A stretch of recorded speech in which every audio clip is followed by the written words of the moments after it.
beberapa ibu-ibu yang sedang memilih-milih ikan dari pedagang ikan keliling. Rupanya saat itu sedang asyik menggunjing dengan raut wajah serta tatapan yang sepertinya sangat tidak suka pada keluarga yang sedang mereka bicarakan. Suaminya nggak kerja, tapi beli ikan, beli ayam tiap hari. Mana setiap tahun lahiran? Ujar salah satu ibu-ibu yang memakai daster berlengan panjang. Iya ya bu, mending kalau anaknya hidup. Nah ini mati terus. Saya curiga deh, jangan-jangan pesugihan dan anaknya dijadikan tumbal.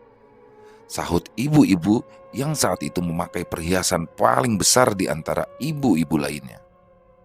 Si ibu-ibu tukang sayur pun hanya bisa menghela nafas panjang saat mendengar para pembelinya malah asik menggibah. Tak lama kemudian terlihat seorang wanita yang tengah hamil tua berjalan ke arah si tukang sayur. Wajahnya teduh dan terlihat penuh keramah tamahan. Saya beli ayamnya yang ini ya bu, sama sop-sopan dan kentang 3 buah. Berapa semua jadinya? Kata si wanita hamil itu. Oh, kalau ayamnya yang ini kena 3 kilo, sekilonya 50.000. Besar soalnya. Jadi tambah ini sama ini semuanya 167.000 bu. Si wanita hamil itu langsung mengeluarkan dompetnya yang berisi sangat banyak sekali uang 100 ribuan. Ini bu, kembaliannya ambil saja, kata si wanita hamil itu sembari tersenyum. Iya bu, ambil aja. Untung itu dikasih kembalian. Kalau sama kami kan sering ditawar. Maklum lah, suami kami ini kan susah. Kerja keras banting tulang, bukan yang nguyang. Ujar salah satu ibu-ibu di sana dengan nada yang menyinggung. Tapi si wanita hamil itu tetap tersenyum. Dan dengan sangat sopan ia pun meninggalkan tukang sayur dan ibu-ibu yang masih berkata-kata kasar dan menyinggung, yang semua itu ditujukan untuknya. Tuh kan ibu-ibu, apa saya bilang? Pesugihan pasti itu, ujar ibu-ibu setelah si wanita yang tengah hamil itu pergi. Sudah bu, ini pada jadi nggak beli sayurnya?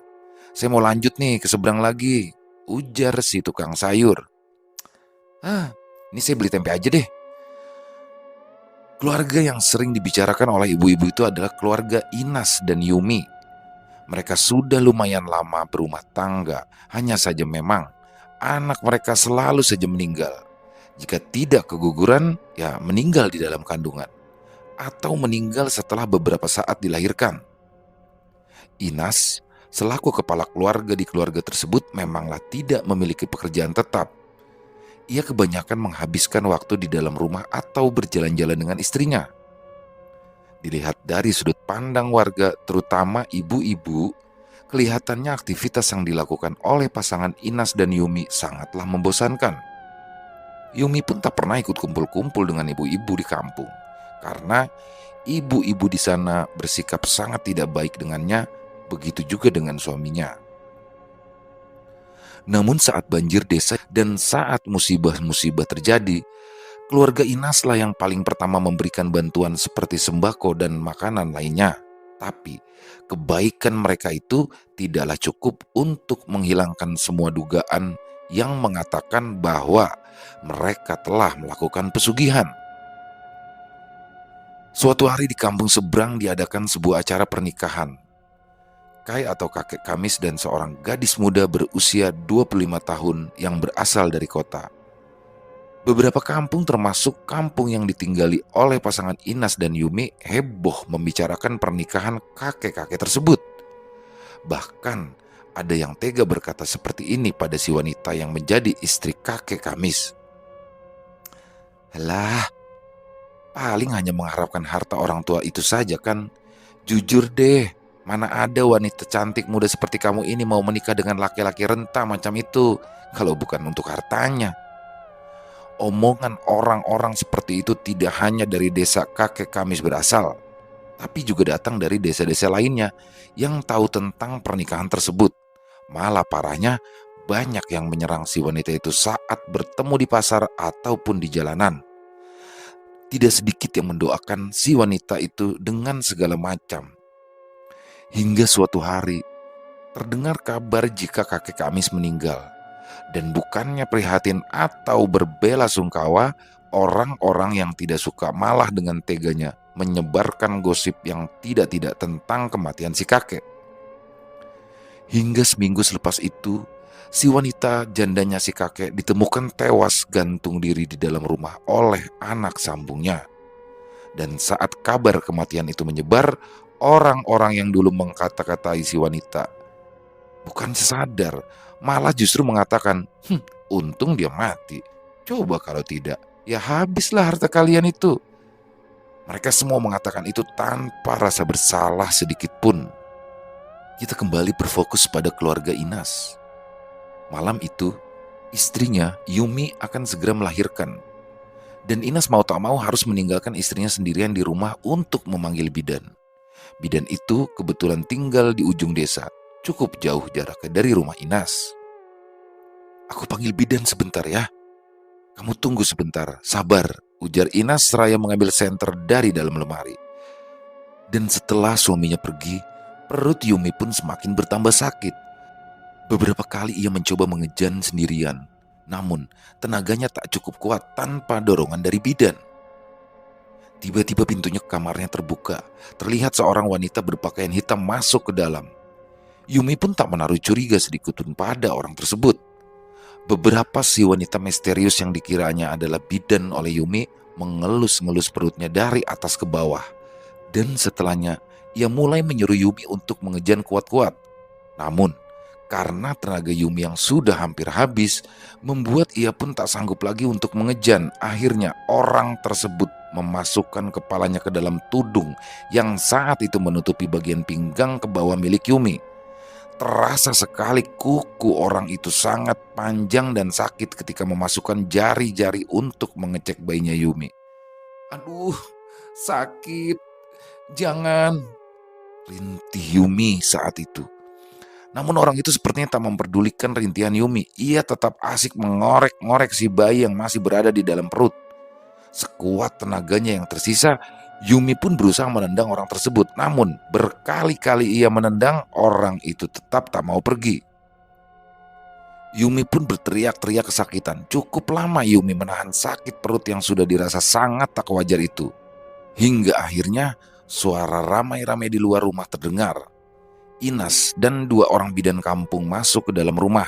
Dan saat mereka masuk ke dalam kamar, orang yang tadi berada di tengah kaki Yumi langsung berlari. "Astaga, kejar makhluk itu!" teriak bidan.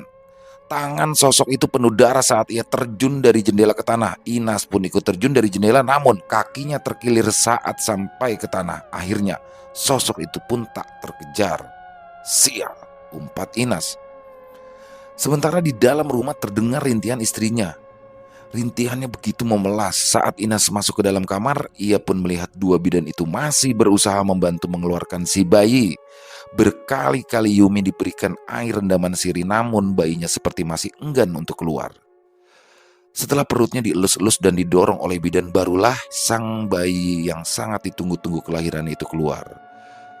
Tapi beberapa saat, bayi itu tak kunjung menangis, bahkan nafasnya melemah. Bidan pembantu langsung mencaluk atau jarinya dimasukkan ke mulut sampai muntah mulut si bayi dan mengucup hidung si bayi, bertujuan agar air ketuban yang sempat terminum oleh sang bayi akan bisa keluar. Dan setelah beberapa kali melakukan pertolongan pertama pada anak Inas dan Yumi, akhirnya bayi tersebut mulai bergerak dan nafasnya kembali teratur. "Alhamdulillah, syukurlah," gumam si bidan. Akan tetapi meskipun keadaannya sudah stabil, sang bayi tak juga menangis. "Ada luka di bagian kepalanya," ujar bidan yang lebih muda. "Ubun-ubunnya kena?" "Tidak, Ma." "Oh baik, yang penting tidak kena ubun-ubunnya." "Anak kami tidak kenapa-napa kan, Mak? Baik-baik saja kan, Mak?" Kok tidak ada suara tangisannya?" ujar Inas. "Tidak apa-apa, tolong dimandikan dulu anaknya. Dibersihkan nanti juga nangis sendiri," ujar bidan yang lebih tua seraya menyuruh si bidan yang lebih muda untuk memandikan si bayi. Dan benar saja, setelah terkena air dingin, si bayi pun langsung menangis. Jadi salah satu kebiasaan di sini adalah jika bayi baru lahir, apalagi jika lahirnya malam, Maka mandinya langsung dengan menggunakan air dingin atau air sungai dengan bertujuan agar si bayi kuat dan tahan dingin, tidak mudah sakit. Setiap harinya akan mandi menggunakan air dingin, tidak peduli walaupun cuaca sedang hujan. Makanya anak-anak di pedalaman Kalimantan jarang sekali sakit-sakitan meski mainnya hujan-hujanan, panas-panasan, malam dan siang di hutan. Tapi tidak semua orang tua menerapkan hal ini pada bayi mereka, terlebih di zaman sekarang. Inas nampak tersenyum dan terus memandangi anaknya. Ia begitu bahagia dan merasa seperti mendapatkan harta karun yang tak ternilai harganya. Setelah semuanya bersih, Inas pun diminta untuk menguburkan ari-ari anaknya. Dengan cekatan, Inas pun menyiapkan wadah untuk tambuni anaknya yang terbuat dari anyaman bambu. Tak lupa juga, ia menaruh sebungkus besar garam beserta pulpen juga kertas, sedikit bedak dan gincu, karena anaknya perempuan. Jika laki-laki, biasanya diganti dengan minyak rambut dan bumbu tamiang yang ujung-ujungnya sudah dipotong runcing. Setelah itu, bidan pun meminta ditemani ke sungai untuk membuang darah-darah bekas lahiran sang istri agar tidak mengundang kedatangan makhluk-makhluk yang tidak diinginkan, seperti panguluh dan juga kuyang. Saat berada di sungai, Ina seperti tak tenang. Sementara bidan tadi masih mencuci dengan diterangi oleh cahaya bulan, tiba-tiba jarik yang masih ada bekas dari Yumi itu pun ditarik oleh sesuatu dari dalam air. Tarikannya begitu kencang dan kuat membuat si bidan ikut tercebur ke sungai. Inas yang menyaksikan kejadian aneh itu pun langsung ikut terjun ke dalam sungai untuk menyelamatkan sang bidan. Sayangnya, meskipun si bidan sudah berhasil diselamatkan, tapi bahala yang berdarah itu hilang di bawah makhluk yang menariknya ke dalam air tadi. Bahalainya hanyut. Masih ada darah dari istrimu, ujar si bidan gemetar antara takut dan cemas. Mereka berdua pun langsung kembali ke rumah Inas karena takut terjadi apa-apa pada Yumi. Sesampainya di rumah, rupanya Yumi sudah dibersihkan, tapi ia masih terlihat lemas dan pucat. Perlahan-lahan dia pun menceritakan semua yang ia alami saat akan melahirkan tadi pada suaminya. Sudah, jangan dipikirkan lagi. Yang penting sekarang kamu dan anak kita sudah aman dan baik-baik saja, ucap Inas. Dan keesokan harinya, pagi-pagi sekali, bidan sudah merebus kalakai atau lambiding atau pakis merah untuk sayur Yumi makan. Sekalian juga untuk menambah darah. Namun, baru satu suap saja, Yumi pun sudah berhenti. Perutku sakit sampai ke bawah pusar. Sakit sekali, perih. Seperti disayat-sayat, ucapnya lirih. Lah, pura-pura itu bu. Kita lahiran, mana ada yang diganggu seperti itu, ujar ibu-ibu yang sedang berkumpul di sungai saat itu saat mendengar cerita dari bidan yang membantu proses kelahiran anak Inas dan Yumi. Janganlah menuduh seperti itu bu, tidak baik. Lagi pula kan di daerah kita ini memang ada banyak makhluk-makhluk seperti itu. Dengan menunjukkan raut wajah mengejek, ibu-ibu yang paling banyak memakai perhiasan itu pun berkata, bukannya menuduh ya, tapi saya bicaranya kenyataan kok. Mereka itu cuma pura-pura. Selama saya tinggal di sini dan sudah berapa orang anak yang saya lahirkan di sini, gak ada tuh yang namanya diganggu makhluk-makhluk halus. Ya karena memang saya kan tidak melakukan pesugihan apapun, makanya aman. Si bidan saat itu hanya bisa menghela nafas panjang. Menyesal sekali ia bercerita saat tahu bahwa ia didengar oleh ibu-ibu tersebut. Omongan mereka hanya bisa buat panas kuping saja. Jika dilawan pun mereka semakin menjadi-jadi. Didiamkan sama saja. Malam itu gelagat Yumi sudah sangat aneh sekali. Ia meracau tak biasa, bertingkah seperti sedang mengambil sesuatu yang tak terlihat dengan mata terpejam. Kedua bidan yang masih membantu mengurus Yumi juga bayinya pun sudah merasa kalau akan terjadi sesuatu pada Yumi. Dan ternyata perasaan mereka benar. Sekitar pukul 2 dini hari, Yumi pun akhirnya menghembuskan nafas terakhirnya dalam keadaan yang sangat memprihatinkan. Matanya renggang dan mulutnya juga sedikit terbuka. Kedua bidan itu pun langsung mencoba untuk lebih dulu membersihkan darah-darah yang ada di kasur, lalu memindahkan jenazah ke tempat yang lebih bersih. Namun, Mereka berdua saja rupanya tak mampu untuk mengangkat tubuh Yumi yang sangat berat tersebut. Padahal tubuhnya kecil dan kurus, tidak mungkin seberat itu. "Maaf, bisa tolong bantu kami mengangkat tubuh jenazah istri kamu, Nas?" ujar bidan yang lebih tua. Masih dalam keadaan menangis, Inas pun berusaha mengangkat tubuh sang istri yang sudah menjadi mayat saat itu. Ia merasa tubuh istrinya masih panas, sama seperti halnya Hawa manusia hidup. Ma yakin kalau istri saya sudah meninggal. Ini badannya masih panas, Ma," ujar Inas berharap jika istrinya saat itu masih hidup. "Maaf, Nas, tapi istri memang sudah meninggal. Kalau masalah hawa tubuhnya, Uma tidak enak menjelaskannya," ucap sang bidan. Setelah semuanya bersih, barulah orang-orang dipanggil untuk membantu membaca Yasin. Sampai pagi dan jenazah siap untuk dimandikan. Baru tahu kalau mereka itu beragama Islam. Karena selama ini tidak pernah sekalipun ke masjid. "Iya kan, Bu?" ujar salah satu ibu-ibu seraya menyenggol ibu-ibu di sampingnya. "Sudah, orang yang sudah meninggal jangan diomongin, kasihan." Dan menjelang pukul 4 dini hari, di saat ibu-ibu yang lainnya masih membaca surah Yasin secara bergantian, tiba-tiba ibu-ibu yang mengenakan jilbab berwarna ungu terong menjerit kaget sambil menunjuk ke bagian kaki jenazah. Kakinya bergerak." Namun saat itu ibu-ibu yang lain sama sekali tak melihat adanya pergerakan pada kaki mayat yang sudah ditutupi dengan kain itu. "Kalau ngantuk, istirahat saja, Bu. Nanti gantian saja baca Yasinnya ya," ujar yang lain. Tidak kok, tadi aku lihat sendiri memang bergerak kakinya." Salah satu ibu-ibu membuka penutup kaki mayat, tapi kakinya masih kaku walau memang seperti agak sedikit tegak. Mereka pun saling bertatapan satu sama lain, lalu cepat-cepat menutupi kembali kaki mayat dengan kain. Perasaan mereka yang berada di sana mulai tidak enak. Apalagi saat itu bau-bau amis menyengat hingga membuat perut mereka menjadi mual. Untungnya, hal aneh itu mereka alami hanya 1 jam lebih sedikit karena kemudian terdengar suara azan subuh dari masjid berkumandang. Pertanda pagi sudah tiba. Mereka pun bergantian untuk melakukan sholat subuh. Setelah itu, tempat pemandian jenazah mulai dipersiapkan. Bapak-bapak juga mulai ikut membantu mengambil air ke sungai untuk keperluan memandikan jenazah. Saat jenazah dimandikan, kejadian aneh kembali dirasakan oleh para tukang pemandi jenazah. Bagian kaki Yumi tegak dan kaku, sulit untuk dibenarkan. Mata dan mulutnya juga tidak bisa dirapatkan hingga membuat air banyak yang masuk melalui mulut jenazah yang terbuka.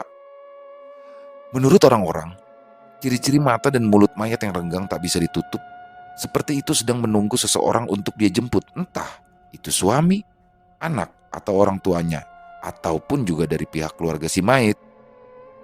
Dan ciri-ciri kakinya yang tegak itu konon pencirian kalau ia kelak akan bangkit kembali dalam wujud yang berbeda. Wallahu alam. Selesai dimandikan, jenazah pun langsung dikafani. Ketika akan mengikat tali pocong, di bagian kaki jenazah tiba-tiba tercium bau busuk yang menyeruak, membuat orang-orang di situ saling pandang satu sama lain dengan penuh kebingungan. Namun mereka pun tetap melanjutkan prosesnya meskipun bau busuk semakin menyengat. Saat jenazah dimasukkan ke dalam keranda, lalu ditandu menuju area pemakaman, langkah demi langkah terasa semakin bertambah berat.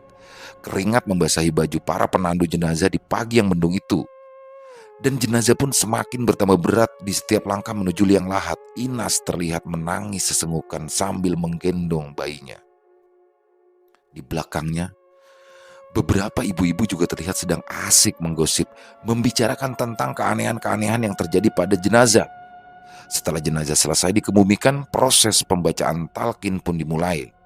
Angin berhembus sangat dingin menyengat tulang sepanjang pembacaan talqin.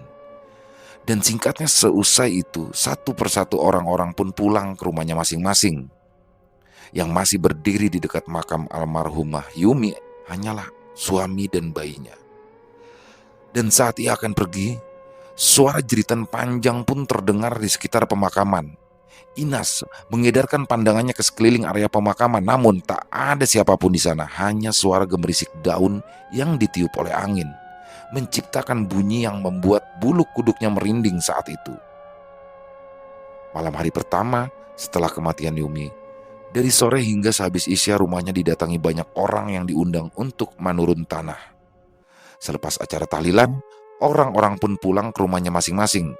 Begitu juga dengan kedua orang bidan yang telah membantu persalinan almarhumah Yumi. Tinggallah Inas dan bayinya. Semakin malam suasana semakin dingin dan sepi. Hanya sesekali terdengar suara kretek benda di dapur yang kemungkinan sedang ada tikus yang memakan bekas-bekas makanan tadi. Inas pun meletakkan anaknya di atas kasur dan ia juga ikut merebahkan diri di samping anaknya. Saat tengah malam, Inas terbangun karena merasa sangat kehausan. Perlahan-lahan ia pun melepaskan pelukannya pada tubuh si bayi. Ia berjalan pelan ke arah dapur untuk mengambil air. Namun, saat ia baru saja akan menenggak air putih tersebut, anaknya terdengar menangis dengan sangat kencang di dalam kamar. Buru-buru ia meletakkan gelas itu ke atas meja dan berlari ke arah kamar. Inas pun berusaha menenangkan anaknya. Ia memeluknya sambil berkata, "Tidak apa-apa, Nak. Ada Abah di sini." Namun tangisan bayinya malah semakin kencang, bahkan suaranya sudah parau. Setelah beberapa saat tak mampu mendiamkan tangisan anaknya, Inas pun akhirnya menangis. Ia sangat bersedih dan terpukul. Kesedihan karena baru saja kehilangan sang istri dan gagal menenangkan anaknya bercampur menjadi satu. Hingga akhirnya sekitar pukul 2 dini hari barulah anaknya berhenti menangis. Inas masih menggendong-gendong anaknya karena takut jika diletakkan di kasur anaknya akan kembali menangis. Ia duduk bersandar di dinding, matanya menatap gambar ia dan istrinya yang terpajang di dinding. Hingga tak terasa air mata kembali mengalir dari kedua sudut matanya. Pikirannya saat itu kembali melayang ke beberapa waktu sebelum istrinya meninggal. Andai waktu itu bisa diulang kembali, aku tak akan meninggalkanmu sendirian malam itu, batin Inas. Malam itu merupakan malam manigahari. Malam manigahari tahlilan di rumah Inas. Inas duduk di atas kasur sambil menggendong anaknya. Dan pada saat bidan masuk ke dalam untuk menggantikan Inas menjaga anaknya, ia pun berjalan ke dapur untuk mengambil sesuatu. Namun saat ia tiba di pintu penghelat antara dapur dan lorong kamar kosong di rumahnya, ia mendengar ibu-ibu di dapur yang tengah membicarakan tentang kejadian-kejadian aneh yang sudah 2 malam ini dirasakan oleh beberapa warga dan mengaitkan semua itu dengan keanehan pada jenazah Yumi 3 hari yang lalu. Mereka seakan menuduh jika Yumi sudah menjadi arwah penasaran dan mulai meneror seluruh warga. Inas membanting gelas tepat di atas makanan yang sudah tersusun rapi. Dasar mulut-mulut api. Kalian ini selalu saja membicarakan orang lain tanpa pernah bercermin. Sudah benarkah hidup kalian, ha? Atau apakah kalian mendapatkan harta yang berlimpah setelah bergibah ria? Bentak Inas dengan raut wajah penuh kemarahan. Ibu-ibu yang berada di sana pun menjadi terdiam dan menunduk. Ada beberapa di antaranya langsung keluar dari dapur melalui pintu belakang karena malu telah dibentak seperti itu oleh tuan rumah. Aku bertanya pada kalian, apakah keluargaku pernah mengganggu kalian, sehingga kalian ini selalu saja menyenggol-nyenggol keluargaku. Tolong jelaskan apa yang salah dari keluargaku, apa? Beberapa bapak-bapak pun mencoba menenangkan Inas agar lelaki itu tak berbuat lebih jauh lagi karena ibu-ibu di dapur itu sudah benar-benar sangat ketakutan. Sejurus kemudian Inas pun membubarkan orang-orang yang berada di rumahnya hingga menyisakan kedua bidan yang saat itu masih berdiri di dekat pintu kamar. Kalian juga boleh pulang, ujar Inas seraya mengambil bayinya. Setelah rumahnya sudah sepi, Inas pun menangis. Sampai tengah malam ia tak bisa tidur. Perasaannya saat itu masih dipenuhi dengan emosi karena ibu-ibu yang menyebut istrinya telah menjadi hantu. Tiba-tiba terdengar suara ketukan dari luar rumah. Ketukannya begitu sangat nyaring dan terdengar sampai ke dalam kamar. Dengan langkah pelan ia pun berjalan ke arah pintu. Saat pintu terbuka, terlihat sesosok putih melayang-layang di depan pintu, membuat Inas kaget dan ketakutan. Cepat-cepat ia pun menutup pintu lalu bersembunyi ke dalam kamarnya. Inas memeluki anaknya dengan sangat erat di atas kasur sambil menutup kedua matanya. Suara gagang pintu yang berusaha dibuka dari luar. Biarkan, biarkan aku menggendong anakku, ujar suara dari luar lirih. Ina seketika membuka matanya saat mendengar suara tersebut. Ia diam. Ia diam untuk memastikan lebih jauh apakah suara itu benar-benar milik istrinya atau bukan. Namun berkali-kali didengar suara itu pun tetap tak berubah sampai akhirnya Inas pun memberanikan diri bertanya. Kau, kaukah itu Yumi? Tanyanya dengan hati deg-degan antara takut, bingung, dan senang. Iya, aku Yumi. Tolong bawa kemari anak kita. Aku ingin sekali memeluknya. Balas suara tersebut. Tidak. Kau sudah mati. Kau tidak mungkin kembali, ujar Ina seraya memeluk anaknya lebih erat lagi. Sebentar saja. Aku ingin sekali memeluknya. Brak! Pintu terbuka dengan sangat keras. Sosok Yumi terlihat seperti melayang-layang lalu mulai masuk ke dalam kamar. Jangan sentuh anak kita, Yum. Kamu sudah mati, Yum, ujar Inas takut. Jangan takut. Aku tidak bermaksud menyakiti kalian. Aku sangat menyayangi kalian. Ucapan Yumi pun lirih terdengar. Tidak. Pergi dari sini, ujar Inas dengan nada bergetar. Dan akhirnya sosok Yumi pun menghilang. Tubuh Inas bergemetar ketakutan, keringat dingin membasahi tubuhnya. Nafasnya juga tak beraturan. Dan keesokan harinya, sekitar pukul 9 pagi, kedua bidan yang pernah membantu Yumi melahirkan pun datang ke rumah Inas untuk mengecek si bayi. Dan saat mereka masuk ke dalam rumah, terdengar suara tangisan parau si bayi. Inas terlihat berbaring di kasur sebelah anaknya dengan keadaan tubuh menggigil. Tubuhnya sangat panas kala itu. Tolong jaga anakku untuk hari ini saja, ujar Inas dengan suara bergetar. Iya Nas, iya. Kau tenang saja ya, kata bidan yang lebih tua. Seharian itu Inas hanya terbaring sakit di dalam kamarnya setelah sebelumnya melihat penampakan hantu yang sangat mirip dengan sang istri. Sore harinya ia mencoba untuk bangun karena kedua bidan yang mengasuh anaknya akan segera pulang ke rumah mereka masing-masing. Kau yakin bisa, Nas? Kalau tidak, begini saja. Aku akan membawa anakmu ke rumah. Nah, besok ku bawa lagi kemari ya. Inas pun berpikir sejenak. Karena merasa tubuhnya masih gemetar dan juga kepalanya sangat pusing, akhirnya ia pun menyetujui usul dari bidan tersebut. Dan setelah itu, dua orang bidan itu pun pergi membawa anaknya. Inas kembali masuk ke dalam kamar, lalu ia berbaring. Pikirannya jauh menerawang mengingat kejadian tadi malam. Ia tak menyangka jika yang dibicarakan ibu-ibu itu benar adanya. Tapi apa sebabnya yang membuat Yumi menjadi hantu? Tak ada yang tahu. Di tengah malam Inas terbangun karena mendengar suara tangisan bayi di kamar sebelah. Semakin lama, suara tangisan bayinya semakin nyaring. Inas pun bangun dan seketika menyerutkan keningnya. Karena seingatnya kedua bidan tadi sudah membawa serta anaknya. Lalu bayi siapakah yang menangis di dalam rumahnya itu? Penasaran, Inas pun langsung berjalan keluar kamar. Ia mencoba menempelkan telinganya di depan pintu kamar sebelah. Ternyata tak hanya ada suara tangisan bayi, tapi juga ada suara perempuan yang tengah bersenandung dengan lembut. Dek! Jantung Inas pun berpacu lebih cepat setelah mendengar suara tersebut yang tak lain adalah suara istrinya, Yumi. Dengan tangan gemetar, Inas pun mencoba membuka pintu untuk menyelamatkan anaknya dari Yumi yang kini telah menjadi hantu. Pintu pun terbuka, terlihat Yumi yang tengah menggendong anak mereka. Yumi, lepaskan anakmu. Jangan bawa dia, aku mohon. Dia adalah satu-satunya yang kupunya sekarang. Isak Inas. Aku tidak menyakitinya kok. Aku berusaha menjadi ibu yang baik untuk anakku, kata sosok itu. Tapi lihatlah kau sekarang. Kau bukan lagi seorang manusia, Yumi. Manusia atau bukan, kasih sayangku pada kalian akan tetap sama dan tak akan mungkin pernah berubah. Inas pun tercekat.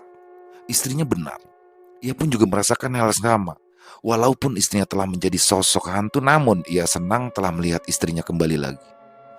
Setelah menghela nafas panjang, Inas akhirnya mau menerima kedatangan sosok hantu istrinya di rumah tersebut, meskipun awalnya ia sangat ketakutan. "Terima kasih ya," ucap Yumi tersenyum. Senyumnya dingin, dingin dan kaku terkesan menyeramkan. Tok tok tok, tok tok tok.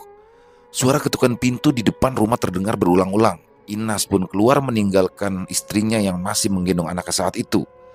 Dan saat pintu terbuka terlihat bidan yang berusia cukup tua berdiri dengan wajah menunduk. Ia terlihat meremas-remas tangannya sendiri. "Ada apa, Uma?" tanya Inas. "Inas, Inas maafkan aku. Tadi saat aku membuatkan kopi untuk suamiku ke dapur, anakmu kutinggalkan sendirian di dalam kamar. Dan saat aku kembali ke dalam kamar, anakmu sudah menghilang," isak bidan itu dengan nada bicara yang sangat gugup. Dan bertepatan dengan itu, terdengarlah suara tangisan bayi dari dalam kamar. Si bidan pun nampak kaget. Tanpa permisi pun ia langsung masuk ke dalam kamar memastikan asal suara tersebut. "Hah?" Sang bidan menatap Inas dengan mata melotot. Bagaimana? Bagaimana dia bisa di sini?" gumamnya sebelum akhirnya sang bidan jatuh tak sadarkan diri. Inas pun gelagapan melihat si bidan yang pingsan. Ia takut jika nantinya akan banyak orang-orang yang tahu tentang keberadaan istrinya. Duh, bagaimana ini? Bagaimana kalau sampai semua orang tahu? Mereka pasti akan menyuruhku mencari cara untuk mengusirmu, kata Inas gugup. "Kau juga? Kenapa mengambil anak kita tanpa bilang padaku?" "Bagaimana coba caranya aku bilang padamu? Kau saja sebelumnya takut padaku," kata Yumi. "Aduh. Uma, bangun Uma."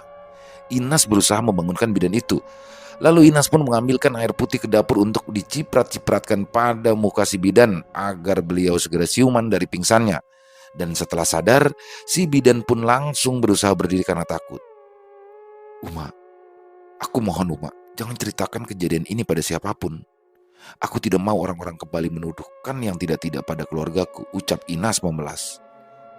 Tapi aku mohon Mak, tolonglah aku. Cukup aku dan Uma yang tahu kejadian ini. Aku pun bingung, kenapa anakku bisa ada di sini?" potong Inas. Setelah beberapa saat dan keadaan si bidan pun mulai tenang, ia lalu menyetujui untuk tidak akan menceritakan kejadian malam itu pada siapapun.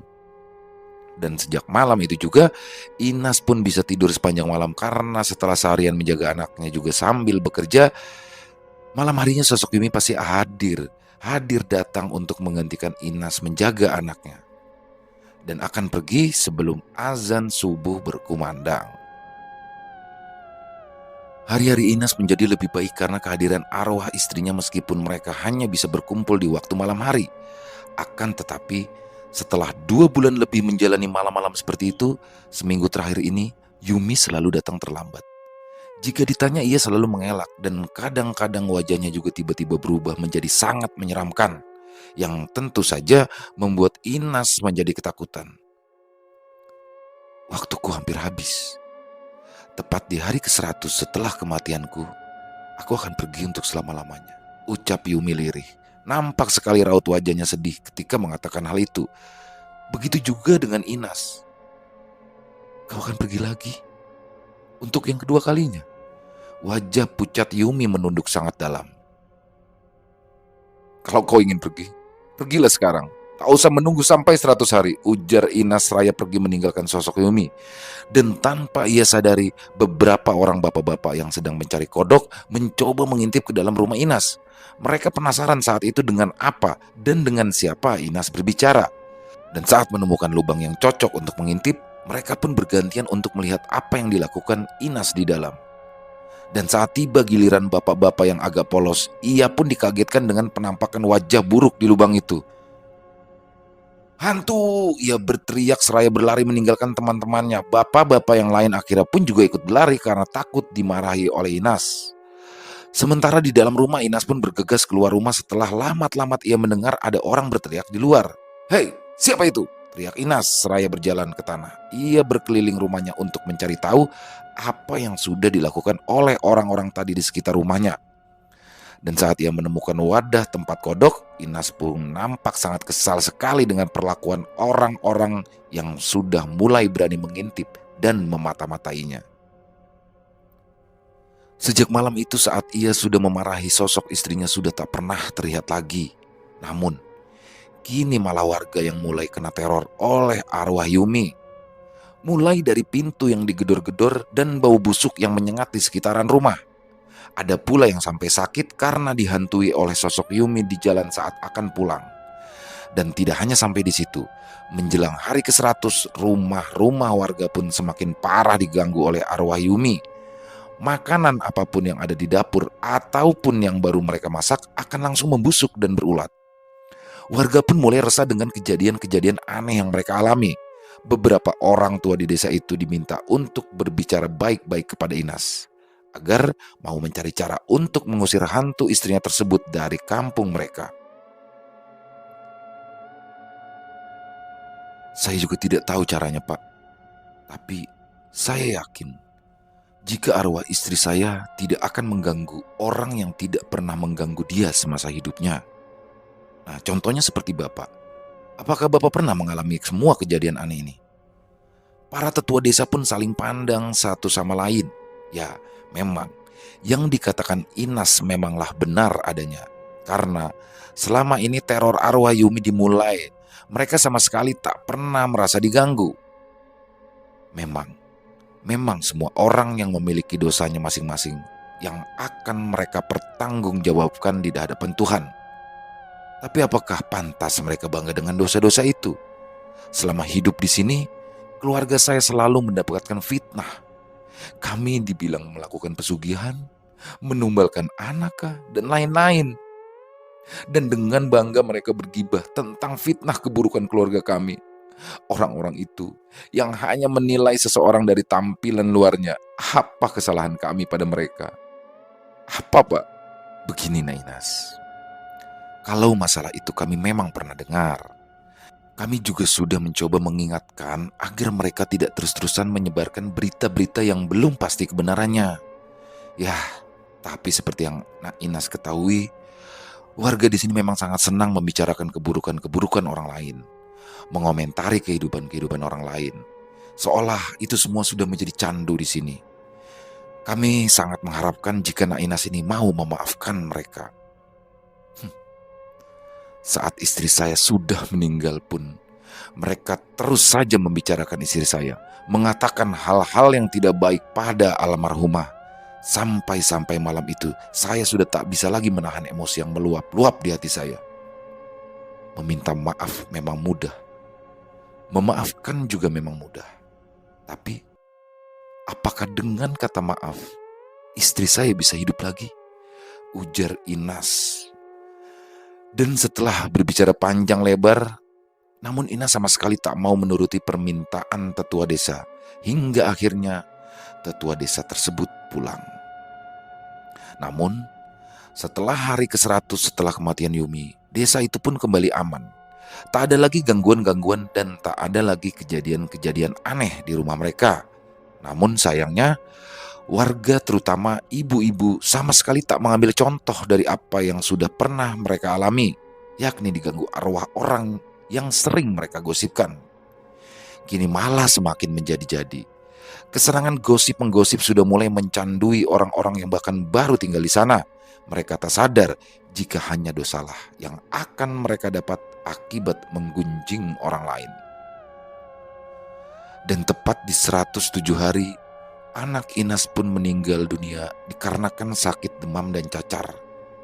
Dan setelah anaknya meninggal, Inas pun pergi dari desa tersebut dan tak pernah mau kembali lagi ke sana. Kenangan pahit dan suram yang ada di desa tersebut.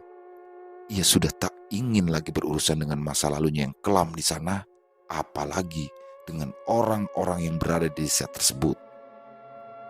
Selesai. Itulah teman-teman, akhir dari ceritanya. Semoga ada hikmah baik yang bisa kita ambil dan kita buang yang buruk-buruknya. Saya mohon maaf apabila ada kesalahan dalam berkata-kata. Kisah ini adalah kisah dari daerah Kalimantan. Salam santun dari saya, salam budaya untuk para warga Kalimantan. Suatu kehormatan dari saya untuk bisa menceritakan. Yang suka dengan ceritanya bisa klik tombol like. Dan bagi yang belum subscribe, silakan bisa diklik tombol subscribe-nya untuk bisa mendapatkan notifikasi dari konten-konten kami yang akan kami upload di kemudian hari, yang pasti tidak kalah horornya. Dan sekali lagi saya Ilo pamit undur diri. Sampai jumpa lagi di konten-konten kami selanjutnya yang tak kalah horornya. Salam sehat, sukses selalu untuk kita semua. Amin.